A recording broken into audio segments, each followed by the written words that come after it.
Welcome to Redbeard Radio. I'm Brian Keith, and today we are talking to a guy who has three things you should know about him. One is his business actually killed him, though he came back to life. The second thing is he's recorded over 2,500 podcast episodes. And the third thing is he has no phone. This is, of course, David Ralph of the Join Up Dots podcast. David, welcome to Redbeard Radio. Oh, it's absolute delight to be with you once more, Brian. As we were saying just before we recorded, you came on my show nearly 8 years ago. Different life. Yeah, different life for both of us. And you it's a roller coaster, isn't it? But once you sort of come off the end of the roller coaster, you realize that actually you couldn't get to where you were without that roller coaster ride. Would you agree? 100%. I was your episode, I think 64 or so. So you were getting the hang of what are you doing? Why are you doing it? You're still trying to figure out your path. And now here we're talking at such an expansive distance, thousands. You've recorded thousands of episodes on your side. Your business literally killed you. And now you've reformed like the Phoenix with all kinds of different ways of living, like you don't have a phone. And then on my side, I've done one or two things in the last 8 years, where I have my outsourced COO option. I have my Redbeard Accelerator at joinredbeard.com. I have my podcast. I have a couple books. I go and speak at various places. I'm next going to be on the stage at the Keep convention in November. I still have the beard. That part's the same. Thank goodness. I was still sword fighting last we talked. One of the things I talk about now is how I stopped sword fighting so many years ago. Well, when you and I last talked, people all over the United States still knew me as Barv Gach, the medieval fighter in the red skirt who would run all over the place doing that life. So it was a long time ago. And one of the things you love to do back on episode 64 of the Join Up Dots podcast is you would play the Steve Jobs thing where he says, you can't join up the dots looking forward. You can only join them up looking backwards. And now I guess I'm going to ask you, man, you were in episode 64. Now you're at episode, I don't know, 2,000 or 3,000, somewhere in there. Looking backwards, I'm really curious. What are the dots that you've joined up? I think one of the big dots is go easy on yourself. I think we all put this pressure on ourselves to, I don't know if it's an ego metric. Most of us have been in corporate land and decide to do something entrepreneurial, and you don't want to have like egg on your face. So you want to look like a success after about 5 minutes. And I think that's an impossible status to achieve, but I think that's one of the ones that I sort of set out on. So now I pretty much say, Brian, that, something is going to happen as long as you keep going. Now, if you stop and you just sit on the sofa and watch Netflix all the time, that's not going to get you anywhere. But as long as you wake up each morning with it's a new day. Yesterday was crappy. The whole week's been crappy, but today is a new day. Let's go again. I believe you'll get somewhere. And I don't believe it's a lot of talent either. I believe it's a smidgen of talent that you can hone, but it's persistence. And if you've got that persistence, you can get anywhere. So I would say my dots really have been bloody mindedness, really, and persistence, and just keep on going until people sort of see you as you wanted to be. I was going to say, have I ever told you the story yet? But then I realized this happened since the last time we talked. So I've not told you the story of being violently ill on Mount Rainier. So I'm going to tell you the story now. It was some years ago. I had taken my basic climbing class with a local mountaineering group, and I was headed up for just an overnight at Camp Muir, which is halfway up Mount Rainier. Now, Mount Rainier, it's about 2 miles vertical going up, about 5 kilometers vertical gain. So it's a pretty significant mountain, kills a few people a year, so nothing to sniffle at.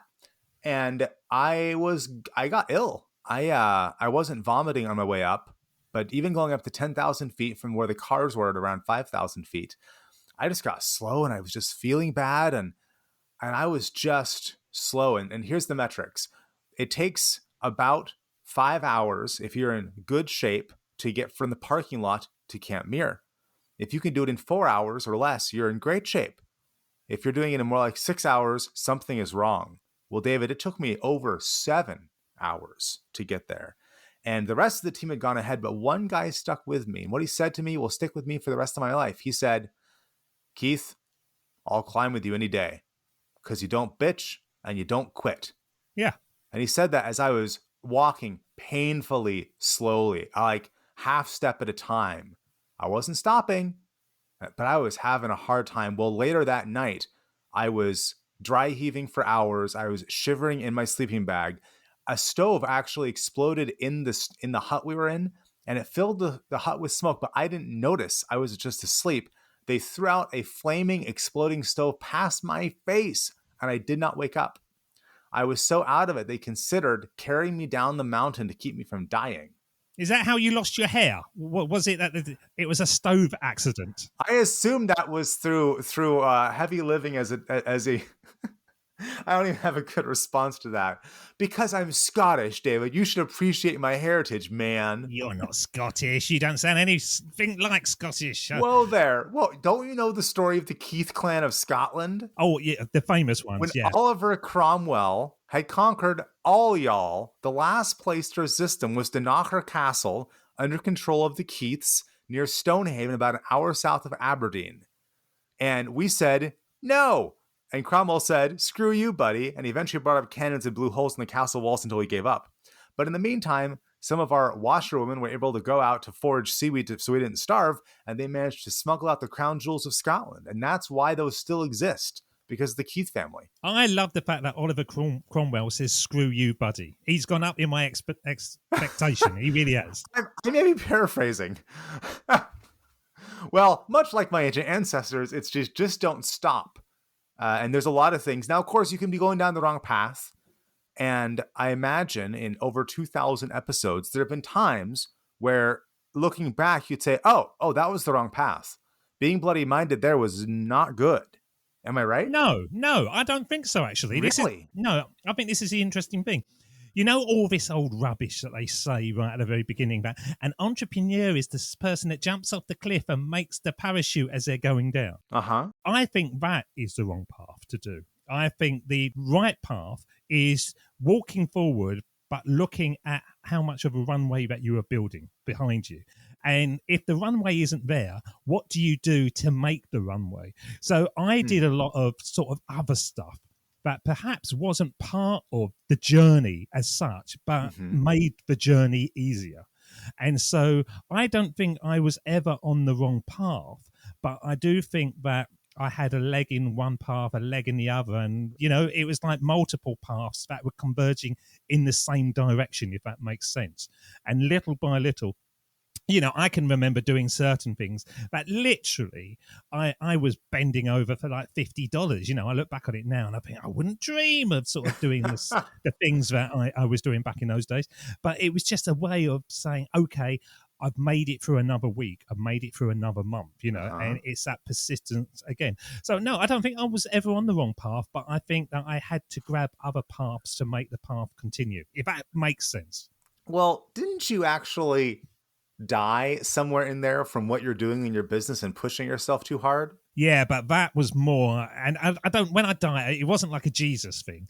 It was just generally that my body kind of exploded on me. I had a breakdown, Brian, and I thought, if you have a breakdown, it's that you're sitting there in your dressing gown, you haven't shaved for 6 weeks, and you're just rocking, watching daytime TV and eating bags of Doritos. It wasn't like that. I was still operating, but just weird things started occurring in my body. And so when I went to the doctors and said, look, I'm not sure what's happening here, they started doing tests, and they said, right, you're 6 weeks from a heart attack or stroke. Whoa. You are off the scale on everything. You've got so much adrenaline flying through your body. And I didn't realize, because I'd kind of got used to feeling that way.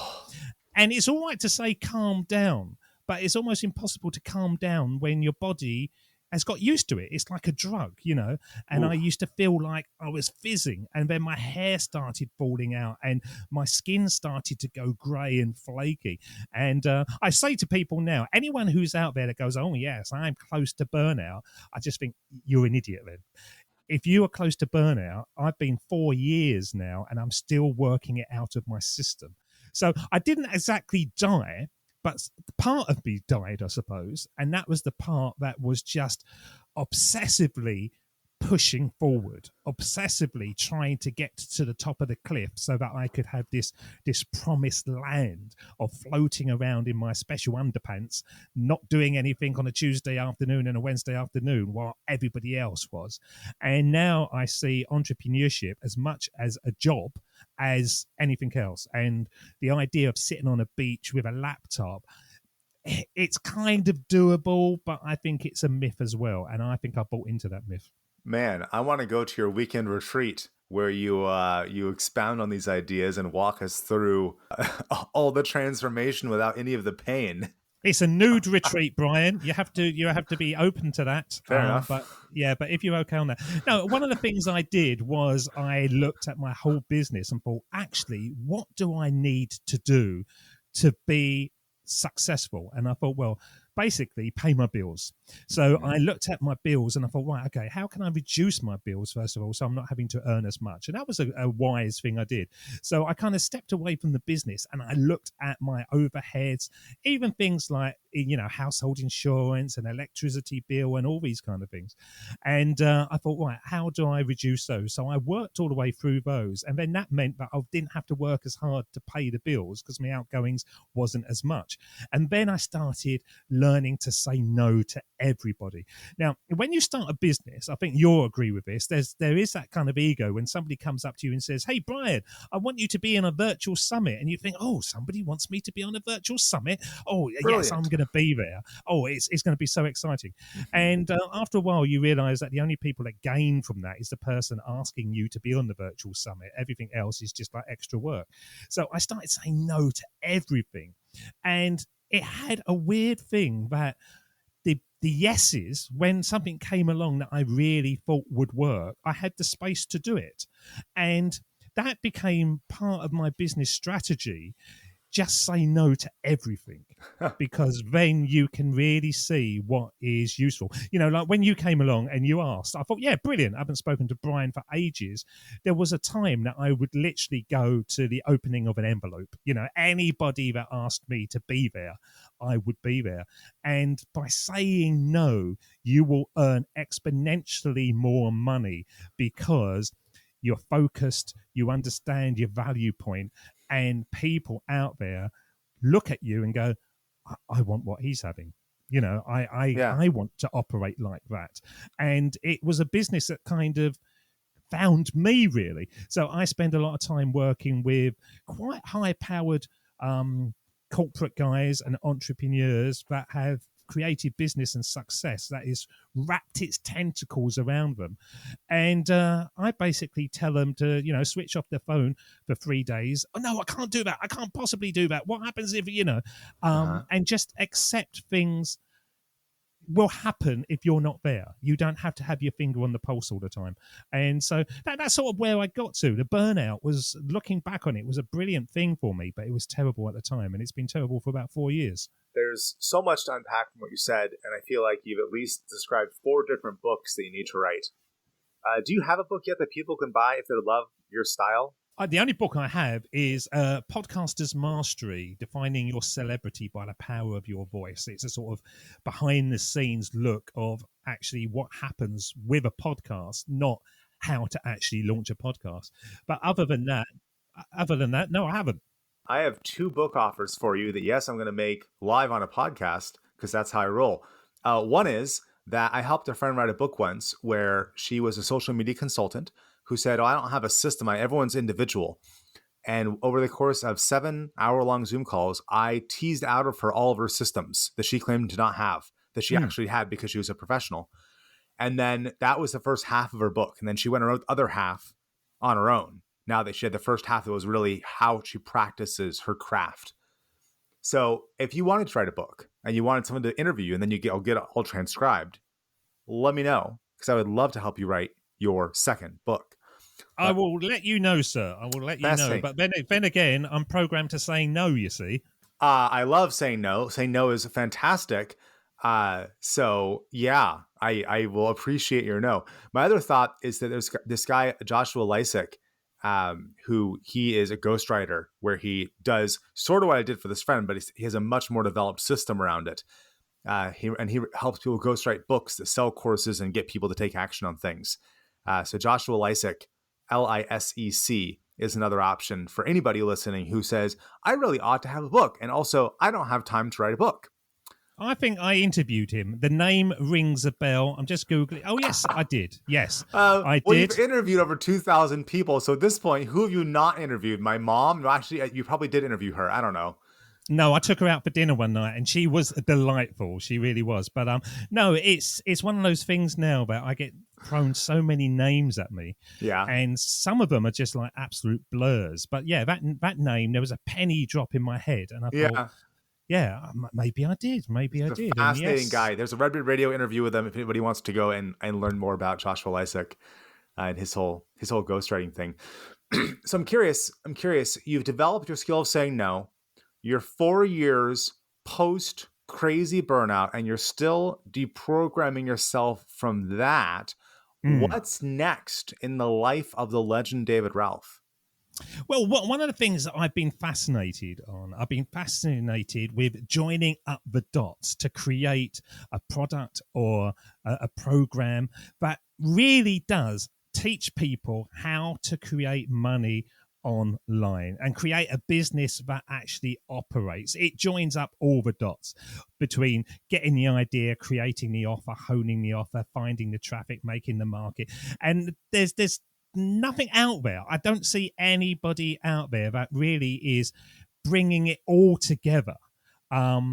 With the copywriting and, the WordPress and everything that you need. So I've been a bit obsessed with that, getting that structured in my head.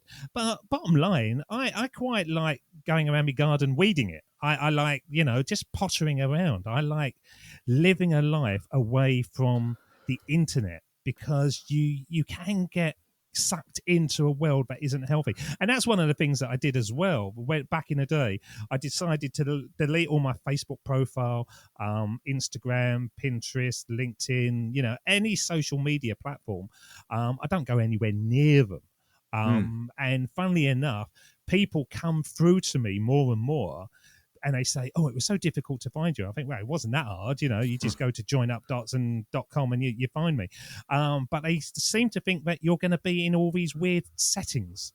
And you're not. You're in your home. You're in your hub. You're in Redbeard Consulting. You're in joinupdots.com. And everything else is just kind of just faff. Do you have that word in America, faff? Because I lived in Britain for a year, absolutely have that word in my lexicon. We also have bimble from living in Swansea, but Americans don't use the word faff. So I would translate it as screwing around. Or that's right. Yeah. So you're just doing stuff that's not needed, but you think it's needed because everybody else does it. I'm going to make you an offer that you're going to say no to because you're you. I have a small sailboat, and you should come out sailing with me out around the islands in Washington State. And there'll be no point. You won't get anything done. It'll be great. If you ever make it out here, flying to Seattle, I'll pick you up from the airport in my sailboat. That's not true. There's no port at the sailboat, or there's no port at the airport for my boat. But it's almost true. I will do that. But I have to warn you, I'm terribly sick on boats. Anything that's a bit rocky. Okay. No. I will do that. Offer rescinded. This is only a 22-foot boat. You can't take it back. You can't take it back. Okay. No, we'll motor. If you're sailing, it's rough seas. If you're motoring and it's a calm day, it's pretty nice out. Yeah, we'll do that. We'll just motor. We'll motor. It'll be fine. Just put our foot down and go. Yeah. That's not how a boat works, but okay. That's how it does in my mind. It's just like a speedboat with a pedal. What's in your mind? Is that not how you do it? That there are boats like that. Probably. Yes. I'll just say yes to balance out your nose. So, David, I have one last question for you, which is for someone listening to this who says, man, this David guy, he's really good at saying no to distractions. I want to get better at saying no to distractions. How does an entrepreneur get better at saying no to distractions? One of the things you've got to do, you've got to train yourself. You've got to train your time. You've got to make sure that your work doesn't just spread out. I think that's one of the first things, because I think we're so available all the time, and we're sitting there with our tablets by the side of us on the bed, and it just beeps and you look at it. So you've got to be really firm on your boundaries. And for anybody that finds themselves working, especially entrepreneurs, stupid hours, Start reining it back and start to say, right, okay, I'm going to start at 9 o'clock and I'm going to be finished at 12. I'm going to have an hour lunch and kind of become corporate again in your time. And then 5 o'clock, bang, finish it. And that's the first thing that I say. You've really got to, there's no magic pill out there. You've just got to start saying, I want this, and what life do I want, and how do I bring it back? So, for example, Saturday and Sunday, I don't go anywhere near my computer. Monday and Tuesday, I don't. Then Wednesday, Thursday, and Friday, I'm pretty on it full time. But the rest of it, I just turn it off, and that's it. I've gone. And if an email comes through or whatever, it's not going to get answered till the Wednesday. And so you have to kind of decide on what lifestyle you want, and then what actions do you need to take to get that lifestyle. I love it, David. And my next question you're going to say no to, which is, where can people find you on social media? You can find me at joinupdots.com. Just come over there and you'll find a plethora, a herd of podcast episodes going back in time. Including one with me from back in 20 whatever it was. Yeah, you can find that. Yeah, before electricity, folks.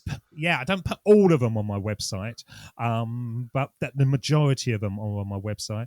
And if you just want to connect with me and say hello and ask questions and stuff, that's where you find me.